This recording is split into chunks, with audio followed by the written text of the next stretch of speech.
सतनाम सत साहेब। ब्रह्मा विष्णु महेश, आइए जानते हैं इनका क्या रहस्य है। आज तक हम लोग यह जानते थे कि ब्रह्मा विष्णु महेश अलग अलग भगवान हैं या उनका अस्तित्व अलग अलग है। हमें ध्यान से व बहुत गहराई से समझना होगा कि यह हमारी प्रकृति के 3 गुण होते हैं, तमोगुण, रजोगुण और सतोगुण। यह प्रकृति के गुण ही हैं। ब्रह्मा विष्णु महेश हैं। क्रमशः यह एक ही ईश्वर के 3 गुण होते हैं। जैसे जब वह सृष्टि का संचालन के लिए जीव उत्पत्ति करता है तो वह ब्रह्मा कहलाता है, और जब वह सृष्टि संचालन के लिए खाद्य वस्तुओं व अनाज फल फूलों का उत्पन्न या उत्पादन करता है तो वह विष्णु रूप पालक होता है, और जब वह जीवों की आयु पूरी होने पर व आपदा व प्रलय आने पर तो वह संहारक के रूप में महेश भी वही एक ईश्वर होता है।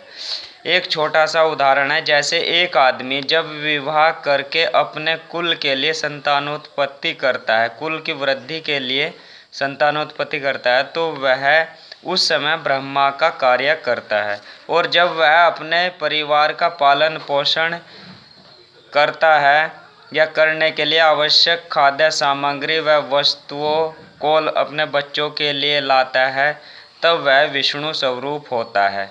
और जब उसके परिवार का कोई सदस्य गलत कार्य में लिप्त होता है तो वह व्यक्ति उनको डांटता है या धमकाता है, तब वह महेश का कार्य करता है। एक ही व्यक्ति तीनों कार्य कर सकता है तो वह सर्वव्यापक, सर्वशक्तिमान, सर्वाधार क्यों नहीं कर सकता है।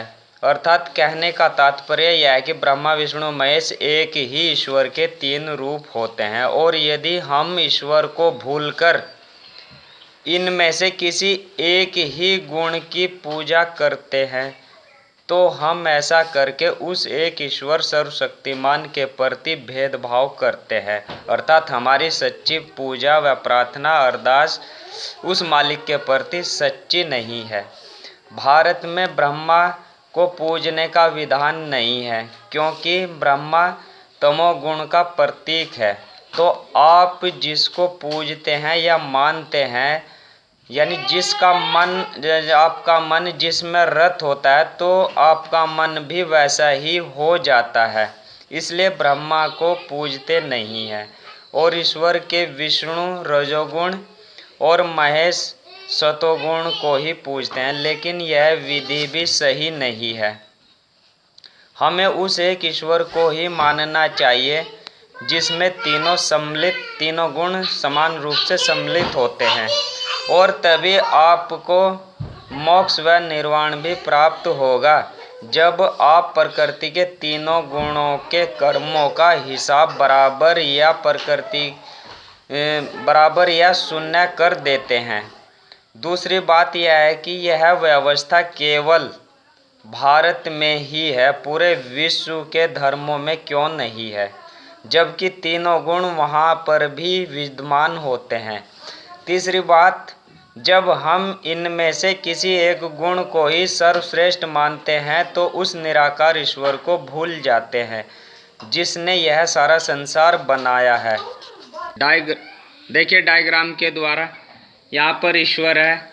ईश्वर के 3 गुण है, ब्रह्मा विष्णु महेश।